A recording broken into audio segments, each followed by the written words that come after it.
gracias por invitarme. Deseoso siempre y gustoso de participar en todos los eventos académicos. Ese es el deber ser.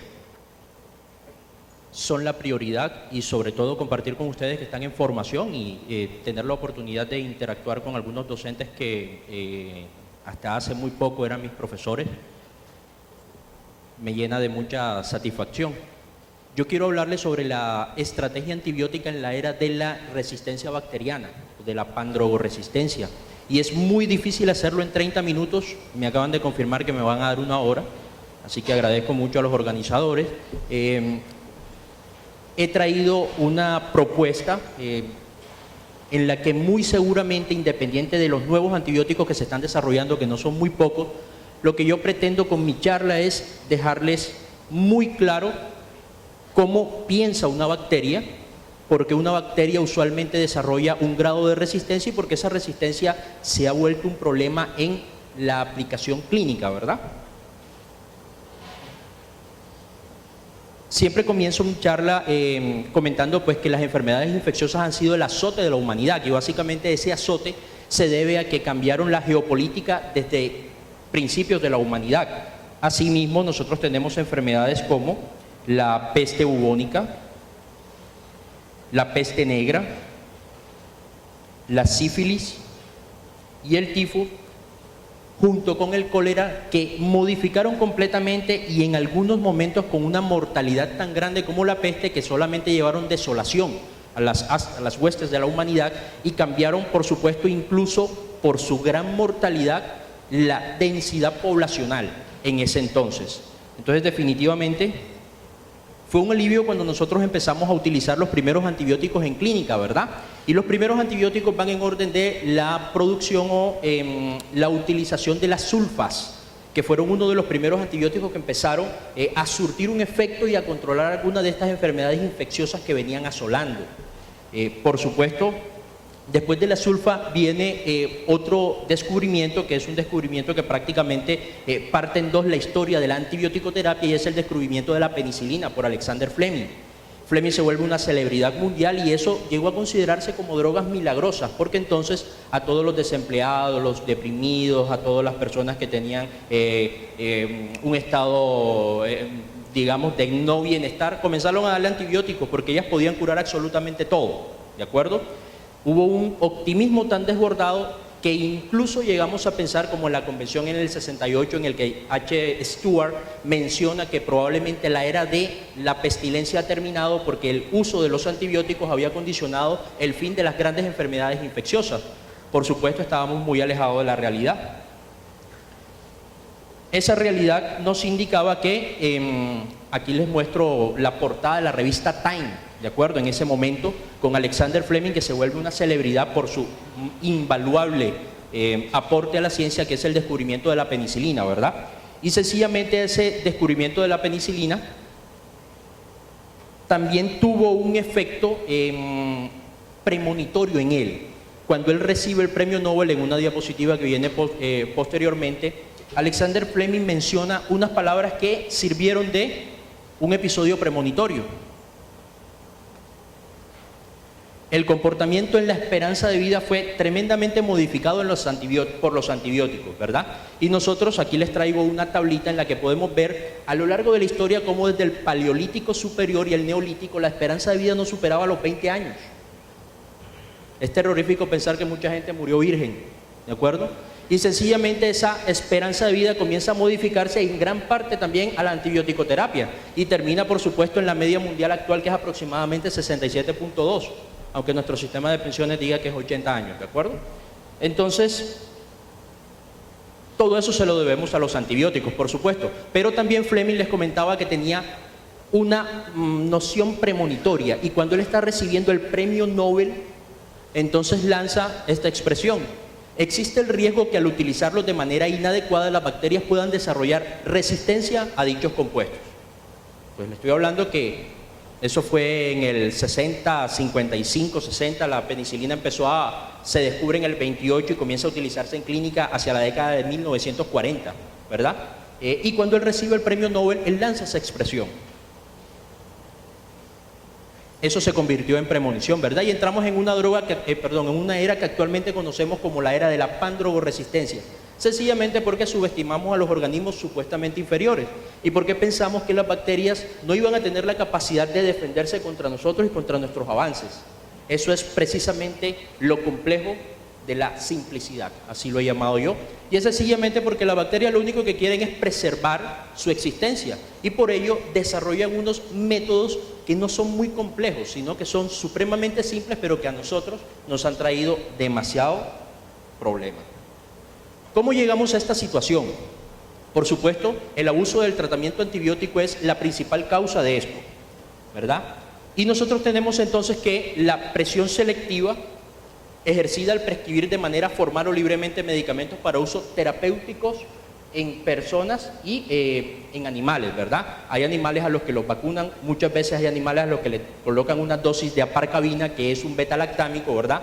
Para disminuir la probabilidad de enfermar y de esa manera los que nos gusta comer la carne a término medio, ¿verdad? Podemos tener muchas veces un riesgo muy elevado sencillamente de obtener pequeñas concentraciones de antibióticos que vienen para destino veterinario, ¿de acuerdo? Y eso va modificando la selección de nuestra flora. La utilización generalizada de antimicrobianos en pacientes inmunocomprometidos y en la unidad de cuidados intensivos, los cuidados críticos, han prolongado la vida por el soporte terapéutico vital que ha sido maravilloso, pero que definitivamente pues modifica completamente el entorno corporal. El uso de dosis o duración inadecuada de la terapia antimicrobiana, nosotros usualmente cuando hacemos una prescripción antibiótica sencillamente lo que llevamos es un antibiograma y escogemos el que diga S, sensible, ¿verdad? Y pensamos que hasta ahí pare de contar, ¿de acuerdo? Hay algunas veces que por una terapia empírica y no disponemos de un antibiograma, entonces nosotros utilizamos el tratamiento antibiótico no para beneficio del paciente o seguridad, sino sencillamente para seguridad de nosotros, que no se nos escape nada, que se vayan hasta los parásitos, ¿de acuerdo? Entonces, sencillamente eso ha condicionado todo esto. El desconocimiento de los perfiles de sensibilidad de los diferentes gérmenes teniendo en cuenta la flora local de cada institución y comunidad o comunidad. Esto es importantísimo. Yo lo que les pretendo con esta charla es dejar sembrada la inquietud de que para poder tratar algo debemos conocerlo. En medicina hay una premisa básica y es que las enfermedades que nosotros no sospechamos no las diagnosticamos. Pues durante mucho tiempo hicimos una prescripción antibiótica desconociendo el perfil de resistencia de una bacteria o desconociendo la capacidad que tiene esa bacteria para defenderse. Y ahora estamos pagando pues las consecuencias. ¿De qué depende la expresión de los mecanismos de resistencia? Porque una bacteria usualmente llega a hacerse resistente frente a la prescripción de un tratamiento antibiótico. Entonces, básicamente hay dos modelos y un modelo que compromete al médico, al facultativo en este caso, que por supuesto es el que prescribe un tratamiento antibiótico, ¿verdad? Y no solamente el médico, ahí hay farmacéutas, chamanes, ahí hay mejores amigos, ahí hay tíos, abuelos, etcétera, ¿verdad? Todo aquel con capacidad para prescribir un antibiótico porque le funcionó a un conocido, ¿de acuerdo? Sencillamente, aparte de esos facultativos honoris causa, también están las bacterias que tienen una capacidad para defenderse. Y esa capacidad va mediada por algunas características esenciales y es, cuando yo formulo un antibiótico, ¿verdad? En este caso por el facultativo o por los facultativos honoris causa, yo estoy probablemente seleccionando una flora. Pero además de eso le estoy mandando un mensaje a la bacteria y ese mensaje está en orden de que la bacteria va a desarrollar unas medidas de contención para poder defenderse. Y estas bacterias van a generar cepas resistentes que tienen una comunicación o lo que ahora se estudia o se conoce como el quorum sensing, ¿de acuerdo? Y de la capacidad de difusión de los genes entre estas bacterias que está siendo cada vez más efectivo y que lo pueden mandar a través de plásmidos, que lo pueden mandar a través de genes de resistencia codificados, de elementos genéticos móviles, de bacteriófagos, etc. Ahora bien, ¿cómo mitigarlo? Yo siempre cuando digo cómo mitigarlo, pienso que la gran mayoría de las bacterias que habitan en nuestro cuerpo y sobre todo en el ambiente son amigas, pero hay una mínima cantidad de bacterias que pueden volverse nuestras enemigas y eso no sería raro, ¿verdad? Eso casi siempre pasa. Así que para aquellas que se vuelven nuestras enemigas y que atentan con nuestra salud, nosotros tenemos que conocerlas muy bien y sencillamente tenemos que conocerlas muy bien porque dependiendo de eso vamos a interactuar con un antimicrobiano y vamos a producir alguna capacidad. Entonces hay que tener muy claro quién es el enemigo, ¿de acuerdo? Hay que tener muy claro que, bueno, esto es una emboscada de mi esposa que usualmente siempre lo hace para que me acuerde del error que cometí al votar. Pero hay que tener claro quién es el enemigo, ¿verdad? Y hay que tener claro cómo piensan las bacterias. Y las bacterias tienen una forma de pensar que se parece muchas veces a la de un hombre y una mujer. Por supuesto, una mujer aquí muy romántica, pues sí, un hombre igual de romántico, ¿de acuerdo? Entonces comencemos. ¿Qué usualmente piensa una bacteria o qué usualmente hace? ¿Por qué es importante esto, muchachos? Esto es importantísimo porque dependiendo de el dominio de estos conceptos que deben ser básicos, pero que nosotros nunca nos los dieron, probablemente, hablo por mí, yo sé que de pronto, en la medida en que haya más infectólogos, ¿verdad?, y se vinculen a la cátedra, probablemente esto no vaya a pasar, ¿verdad? Pero conceptos que usualmente a mí no me dieron, nosotros desconocemos cómo hacen las bacterias para desarrollar mecanismos de resistencia. Y esa facultad que tiene la bacteria está dada por algunos mecanismos que se llaman conjugación, ¿verdad? Y se los paso acá, conjugación, ¿verdad? Cuando yo estoy recibiendo sencillamente a través de un elemento genético móvil que a veces puede ser un transposón, que es más o menos como una isla de patogenicidad, o sea, para que ustedes me entiendan, le estoy mandando una información codificada en un baúl a la bacteria, ¿verdad? Entre una bacteria y otra, ¿verdad? Transducción cuando es a través de bacteriófagos. Los bacteriófagos son los virus que infectan las bacterias. Las bacterias también se enferman y se enferman por virus. Lo que pasa es que probablemente esos virus, más que producirle síntomas dañinos, lo que terminan es transmitiendo información acerca de resistencia bacteriana, ¿de acuerdo? Y por transformación, cuando yo mato una bacteria y sencillamente quedan elementos de su ADN, y esos elementos de su ADN son incorporados a la otra bacteria, desarrollando, por supuesto, mecanismos de resistencia que estaban presentes en la difunta. Esto es un mecanismo, estos son los mismos mecanismos, pero de una manera mejor esquematizada, con la transferencia libre de DNA cuando se rompe, cuando se lisa, cuando se mata una bacteria, ¿de acuerdo? Este es el dador de un plásmido, ¿verdad? Este es la transferencia a través de bacteriófagos, son el mismo mecanismo, pero de una manera un poco más explícita. Y quiero que ustedes me regalen una atención en esta diapositiva que yo creo que es la más importante, o bueno, una de las más importantes. Lo primero es, ¿de acá están viendo o estoy en el medio? ¿Sí? ¿Bien? Ok. Lo primero es, ¿qué pensamos nosotros cuando vamos a utilizar un tratamiento antibiótico? Lo primero que nosotros manifestamos, y es muy largo probablemente darles una clase aquí de farmacodinamia a ustedes, no me alcanzaría el tiempo, ¿verdad? Menos mal tengo una hora, pero en la curva del crecimiento bacteriano hay 4 fases del crecimiento de la bacteria. Así como nosotros nacemos, empezamos a caminar, a gatear, a caminar, a correr, nos hacemos hinchas del junior y después de eso seguimos toda nuestra vida, la bacteria también tiene una fase de supervivencia, ¿verdad? Y esa fase de vida está dada por una fase de adaptación en la que ella se está preparando para empezar a crecer, ¿verdad? Luego viene una fase exponencial en la que se empieza a producir pared bacteriana, ¿de acuerdo? Luego viene una fase estacionaria y por último una fase de muerte celular. Si nosotros utilizamos antibióticos que en su mayoría casi siempre son betalactámicos, ¿verdad? ¿Yo qué necesito de la bacteria? Necesito que la bacteria esté produciendo pared. ¿Por qué? Porque sencillamente los betalactámicos actúan a nivel de los precursores de la pared, inhibiendo, ¿verdad?, a través de las proteínas fijadoras de penicilina, las cadenas de ácido N-acetilmurámico y sencillamente esa pared queda desestructurada, inestable y termina lisándose, ¿de acuerdo? Si yo en esa fase exponencial, que es cuando estoy utilizando el betalactámico, se supone que esa es la fase de mayor crecimiento bacteriano, luego ahí hay una diana para el betalactámico. Pero cuando yo utilizo eso en una fase estacionaria, no se está produciendo pared y sencillamente los betalactámicos empiezan a perder la capacidad de acción.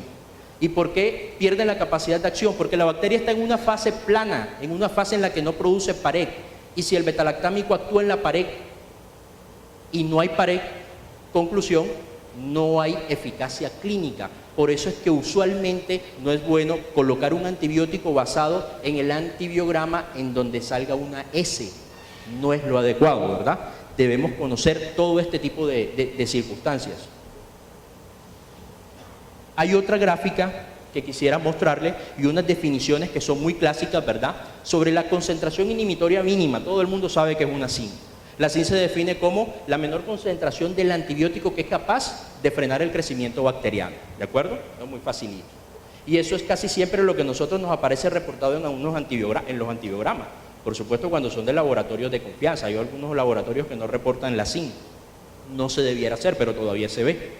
Y hay una concentración bactericida mínima.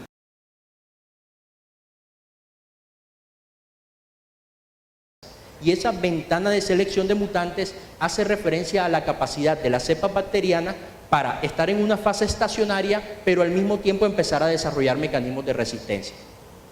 ¿Sí me siguen? Usualmente yo coloco los betalactámicos en infusión prolongada o infusión continua por esta razón. Porque cada vez que yo coloco un betalactámico en bolo, por lo menos, meropenem 1 gramo cada 8 horas, yo tengo el riesgo de que esa concentración haga picos y así como sube, vuelve a bajar mientras se tiene el otro bolo y vuelve a subir y vuelve a bajar mientras se tiene el otro bolo. Sencillamente, la ventana de selección de mutantes no queda cubierta. Esa es la razón por la que nosotros debemos procurar prescribir tratamientos con betalactámicos en infusiones prolongadas o infusiones continuas, para mantener una ventana de selección de mutantes que esté muy por debajo la mayor parte del tiempo de una concentración adecuada. ¿De acuerdo? Entonces ya ahí hay una premisa de por qué utilizamos nosotros betalactámicos en infusión continua o infusión prolongada. Y esto es un artículo que no lo dice Willy Guevara o los infectólogos de acá de la costa caribe, de Colombia o del mundo, sino son artículos que están plenamente demostrados. En este artículo encontramos un estudio en el que se comparó la infusión prolongada o continua frente a la sepsis severa, por supuesto. Casi todos estos pacientes, por no decir todos, están en UCI, debieran estar todos en UCI, pero muchas veces uno ve pacientes en sepsis, en piso, ¿de acuerdo? Pero este estudio nos demostró a nosotros que la infusión continua o prolongada contribuye a mayores tasas de curación clínica, disminuyendo la mortalidad, ¿de acuerdo? Esto es ciencia, esto se pudo demostrar. Así que, muchachos, es necesario comenzar a utilizar tratamientos antibióticos con betalactámicos, sobre todo ureidopenicilinas, carbapenémicos, cefalosporina de 4ª generación. Es necesario utilizarlos en bombas de infusión continua o en bombas con infusiones prolongadas, ¿de acuerdo? Ahora bien, hay una diferencia muy obvia y es: hay un concepto que se llama antibioticoterapia óptima y antibioticoterapia adecuada. La antibioticoterapia adecuada es cuando yo tengo un estreptococo y en el antibiograma, me llega el antibiograma, yo comencé con un tratamiento empírico, ¿verdad? Pero me llega el antibiograma y me dice que es sensible a la ceftriaxona, ¿de acuerdo? Y entonces yo le dejo ceftriaxona, ¿ya? Pero no me doy cuenta que probablemente tiene una MIC mayor de 4. Y que muy probablemente hay un riesgo de fracaso. Luego, nosotros no tenemos por qué creer ciegamente en el antibiograma, sino por el contrario, interpretarlo. Cuando yo escojo ese antibiótico independiente de la MIC y solamente dejando llevarme por la S de sensible, yo estoy haciendo una antibioticoterapia adecuada. Pero en cambio, cuando yo tengo en cuenta todos los parámetros farmacocinéticos, lugar donde se genera la infección, MIC de la bacteria, ¿verdad? PKPD, yo estoy haciendo una antibioticoterapia óptima. Eso quiere decir, muchachos, que hay una diferencia muy grande entre hacer las cosas bien, ¿verdad? Y hacer las cosas medio bien. Estas son las enfermedades, las bacterias que usualmente nos dan problemas en clínica: estafilococo meticilino resistente, E. coli, enterococo, baumani, Klebsiella pneumoniae y Pseudomonas. Se pueden dividir en 2 grandes grupos: gram positivos, gram negativos. Los gram positivos, por supuesto, enterococo, estafilococo especies, porque tanto los coagulasa negativos como lauros tienen un perfil de multiresistencia muchas veces. Y además de eso, uno que no menciono aquí, pero más adelante se los coloqué. Hoy me desperté y me acordé que no se los había colocado y lo agregué en una diapositiva final. El Clostridium difficile, que también tiene una mortalidad y una morbilidad importante a nivel del mundo y que es un gram positivo estrictamente anaerobio, ¿de acuerdo? Estos gérmenes pueden hacer un dream team, estos gérmenes pueden hacer un equipazo y muchas veces son las bacterias más problemáticas que tenemos en nuestras unidades sanitarias. Y esto es reportado por un estudio del arte de la resistencia bacteriana y la vigilancia epidemiológica acá en Colombia, 2010, en donde se muestra que las tasas de resistencia a oxacilina a nivel hospitalario parecen ser superiores al 30% y superiores al 50% en centros de tercer nivel. Todos estos son conclusiones que han descartado de todos los estudios que se han hecho, ¿verdad? Las tasas de cepas productoras de BLE en E. coli suelen ser inferiores al 10%, pero su frecuencia aumenta entre los aislamientos intrahospitalarios. Las tasas de cepas productoras de BLE en Klebsiella pneumoniae, que casi tiene 60-70% de cepas que son potencialmente productoras de BLE. La variación entre resistencia a carbapenémicos entre Pseudomonas aeruginosa y Baumannii es grande, varía regionalmente y puede estar influenciado por la presencia de brotes detectados o no. Son un Dream Team, muchachos, son un Dream Team estas bacterias.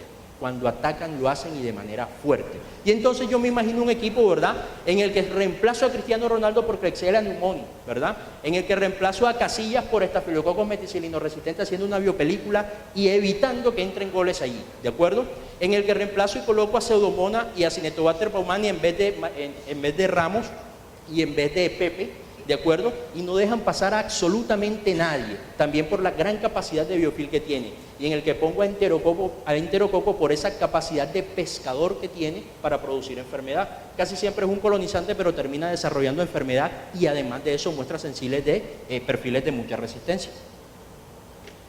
Conclusión, nos tenemos que formar. Nosotros tenemos que estudiar, porque si las aves lo hacen para cosas no tan agradables, ¿por qué nosotros no lo vamos a hacer? Y es necesario sencillamente empezar a estudiar y empezar a conocer el perfil de resistencia de cada bacteria para poder hacer un tratamiento óptimo. Bacterias de relevancia clínica, como le venía diciendo, y aquí me dirán, ahora sí va a entrar, después de hablar tanto, ahora sí va a entrar en detalle, ¿de acuerdo? Y entonces yo acá le voy a traer, imposible traerle todo lo que estamos desarrollando, pero le voy a traer un esbozo de lo que se está haciendo con algunos de los estudios más relevantes. En las bacterias gram negativas o enterobacterias, ¿verdad?, hay dos grandes grupos que son los que nos dan dolores de cabeza, los fermentadores y los no fermentadores. De hecho, cuando ustedes hacen un gran, muchachos, ustedes pueden aclarar si es una bacteria gram negativa o gram positiva. Vuelvan al gran, el gran es necesario, el gran es ágil, rápido, no demora nada y a ti te hace una idea complementaria de qué bacteria puede ser. Pero cuando tú lo mandas al laboratorio, el laboratorio se te demora 3 días, si los procesos son de pronto un poco rápidos, pero tú desconoces que tú en 36 horas más o menos tú puedes estar conociendo si esa bacteria fermenta o no. Y la diferencia es muy grande. La capacidad de fermentar la lactosa es una capacidad que tienen las bacterias y que las diferencian en algunos grupos. Dentro de las fermentadoras tenemos las usuales y dentro de las no fermentadoras tenemos la Pseudomonas y el Acinetobacter. Hay muchas más, pero estas son las de mayor relevancia clínica, ¿de acuerdo? Este es el mecanismo de resistencia de un gram negativo. Casi siempre el prototipo de resistencia en bacterias gram negativas son las pseudomonas. Las pseudomonas pueden tener muchísimos mecanismos de resistencia que son confluyentes y es lo que le termina dando la pauta de XMDR o extensivamente multidrogoresistente, ¿verdad? Y aunque no hay un concepto claro aparte de la TB, en la que sí está claro cuál es el concepto de multidrogoresistencia y extremadamente multidrogoresistente, ¿verdad? Acá nosotros decimos que se puede hacer resistente o se puede hablar de multiresistencia cuando tiene resistencia a más de una familia antibiótica como tal. Cierre de porinas, ¿verdad? Este es uno de los mecanismos, pasa con el imipenem, la porina OPRD, acuérdense. Hiperexpresión de bombas de flujo pasa con la pseudomonas, ¿de acuerdo? Entra el antibiótico y él empieza a sacarlo a través de una bomba de contraflujo. Las beta-lactamasas, que son de origen muchas veces plasmídico, la mayor cantidad, y esas beta-lactamasas sencillamente lo que hacen es degradar el anillo beta-lactámico y dejar sin piso la mayoría de los antibióticos. Y están claramente escondidas en el espacio periplásmico en algunas ocasiones para evitar que llegue y lesione las partes fundamentales de la bacteria. Y ahora sí vayamos a estudios. ¿Qué nos dicen a nosotros? Esto es una revisión del Clinical. Y lo que nos dicen a nosotros es, esto fue publicado en el 2012 y nos dicen a nosotros, esto se lo traigo porque yo encuentro muchas veces en los hospitales tratamientos en los que se aseguran de dar terapia combinada sencillamente para prevenir la formación o la producción de resistencia. Muchachos, nosotros hacemos resistencia dando hasta penicilina, ¿de acuerdo? Nosotros hacemos resistencia hasta colocándonos tópicos de gentamicina en la piel cuando tenemos incluso acné. Así que cualquier tratamiento antibiótico que demos indefectiblemente va a conducir a desarrollo de resistencia. Ahora bien, ¿es importante dar la terapia combinada en el tratamiento de infecciones por bacterias gram negativas? Eso está demostrado.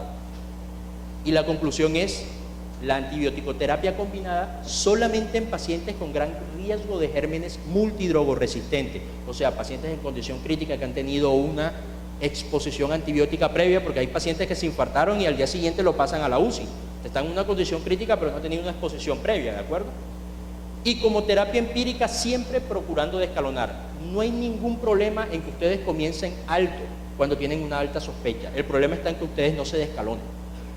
Y el problema está que cuando uno llega a la UCI tiene 25 días de tratamiento antibiótico y se ha seleccionado completamente una flora cuando sencillamente era un germen que era potencialmente tratable con penicilina. Yo llego a las unidades de cuidados intensivos y me dicen, esta paciente está críticamente enfermo, muy seguramente tiene un germen multidrogoresistente. ¿Por qué? Porque está en sepsis severa.